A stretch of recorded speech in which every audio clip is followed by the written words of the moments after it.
Dear students of class 11th geography, समुद्री तरंगें एवं धाराओं के बारे में आज हम बच्चों पढ़ेंगे कि किस तरह से समुद्र की लहरें, ज्वार भाटा, धाराएं, सुनामी अपने जल के माध्यम से तटों को निरंतर काटता और बनाता रहता है। अनाच्छादन के अन्य साधनों की तरह समुद्री तरंगें भी अपर्दन, परिवहन और निक्षेपण का कार्य करती हैं।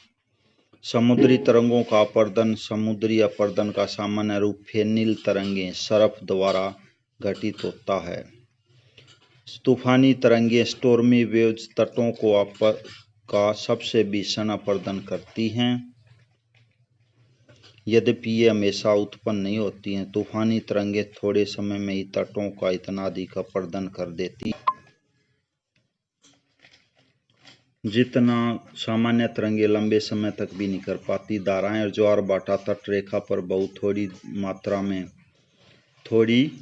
में प्रत्यक्ष प्रहार करते हैं। अपर्दित शैल मलबे का परिवहन करके उसे तटों के साथ निक्षेपित छोड़ देती है, जबकि ज्वार भाटा समुद्र के निम्न व उच्च जल स्तरों के बीच अपर्दन की सीमा रेखा तय करता है। समुद्री अपर्दन के कारक क्या क्या हैं? Factors of marine halogen.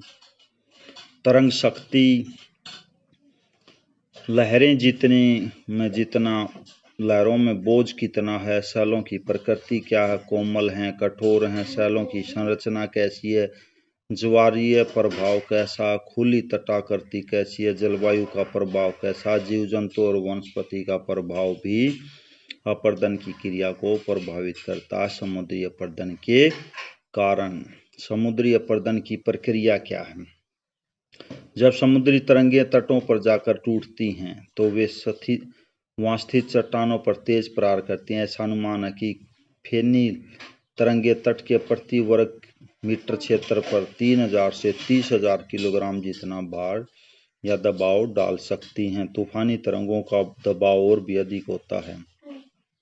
जब समुद्री तरंगें तटों पर टकराती हैं तो चट्टानों और छिद्रों और दरारों में छिपी वायु भींच जाती है, कंप्रेस हो जाती है और तरंग के वापस लौटते दबी वायु झटके से बाहर निकलती है। हवा के इस आकस्मिक फैलाव का विस्फोटक प्रभाव होता है और चट्टानी खंड ढीले पड़ने लगते हैं। इस लंबी प्रक्रिया तथा पुनरावर्ती तटीय चट्टानों को तोड़ देती है।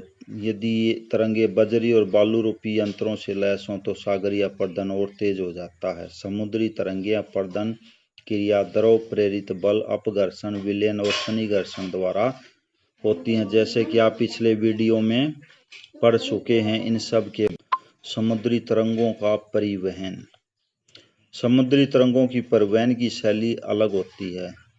नदियां, हिमनदी एक दिशा में बढ़ते हैं, लेकिन समुद्री तरंगें तट की ओर जाती हैं और आती भी हैं, जबकि नदी और हिमनदियां वापस नहीं जाती थी। बच्चों, इनकी एक खास विशेषता आपको ध्यान रखनी है कि समुद्री तरंगें तट पर आती भी हैं, लेकिन उसी तरह से वापस भी जाती हैं और अपने द्वारा साथ जो मलबा लाके तट पर छोड़ जाती हैं और वो कुछ सागर की ओर, कभी तट के समानांतर होता तो कभी गुरुत्व के कारण तट से दूर गहरे सागर की ओर।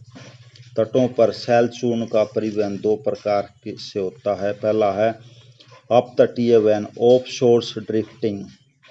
जब समुद्र के तट की ओर लहरें सीधी पहुंचती हैं तो अपर्दित सामग्री का तट से दूर समुद्र की ओर परिवहन होता है। बगनोर्मी ड्रिक्कर या सर्प के साथ पदार्थ पुलिन बीच पर पहुंचता है, बीच तक, और आधे प्रवाह के साथ फिर से गहरे समुद्र में चला जाता है। दूसरा है बेलांचली वहन, लॉन्ग शोर ड्रिफ्टिंग।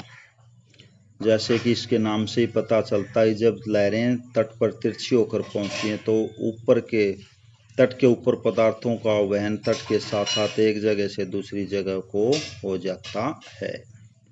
निक्षेपण। तरंगें व धाराएं भी अपर्दन द्वारा प्राप्त अवसाद का निक्षेपण करती हैं। इससे अनेक स्थल रूपों की रचना होती है। तो पहला पढ़ते हैं अपर्दनात्मक स्थल रूप, ओरिजिनल लैंडफॉर्म्स। समुद्री भृगु। एकदम खड़े समुद्री तट पर तट को भृगु कहा जाता है। जिन तटों पर तीव्र ढाल वाली चट्टानें तट से समुद्र के नीचे चली जाती हैं, वहाँ शुरू में फेनिल तरंगें समुद्र के जल स्तर पर अपरदन के द्वारा एक खांच का निर्माण करती है। खांच अपरदन के द्वारा अंदर ही अंदर बढ़ता जाता है और आधार को तब तक खोखला करती रहती है जब तक चट्टान खांचे को ऊपर लटकता हुआ एक समुद्र में नहीं गिर जाता। देखिए पिक्चर किस तरह से उच्च ज्वार निम्न ज्वार, उच्च ज्वार निम्न ज्वार और समुद्री भृगु। अगला है तरंग घर्षित वेदी। भृगु के बार बार पीछे हटने से उत्पन्न सैल मलबे को ज्वारीय तरंगें भृगु के सामने जमा करती हैं। इस जल के अंदर एक अपेक्षाकृत समतल मैदान का निर्माण होता है जिसे तरंग घर्षित वेदी कहते हैं। इसका पिक्चर देखिए, यानी कि भू आकृतियां एक के बाद दूसरी और तीसरी इस तरह से क्रमबद्ध तरीके से बनती हैं अपरदन, परिवहन और निक्षेपण के द्वारा। तीसरी है खाड़ी तथा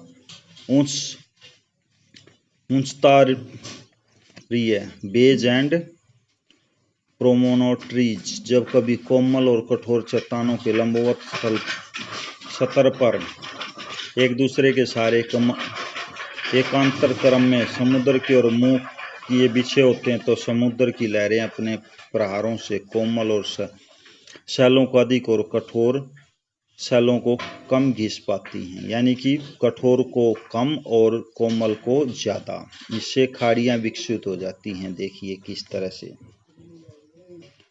आपने हमारे यहाँ सुना होगा बे ऑफ बंगाल की खाड़ी। सो इस तरह से है। आगे है समुद्र तटीय गुफाएं। चौथा था अंडाकार कटान या लघु निवेशिका, ये आपको पढ़ लेने हैं। स्टैक या स्तंभ, वात छिद्र, निवेशिका या जीवो, इनमें भी 2-3 तरह के। अब निक्षेपणात्मक पुलिन, भूजीवा, रोधिका तथा रोध। चौथा लैगून, पांचवा अंकुश या हुक, संयोजक रोधिका या टोम्बोलो, सातवां लूप। और इस तरह से समुद्री जो लहरें हैं अनेक प्रकार की स्थलाकृतियों का निर्माण करती हैं, वो अपरदन से भी और निक्षेपण से भी। इसके बारे में आपको थोड़ा किताब में गहराई से पढ़ लेना है। Thank you.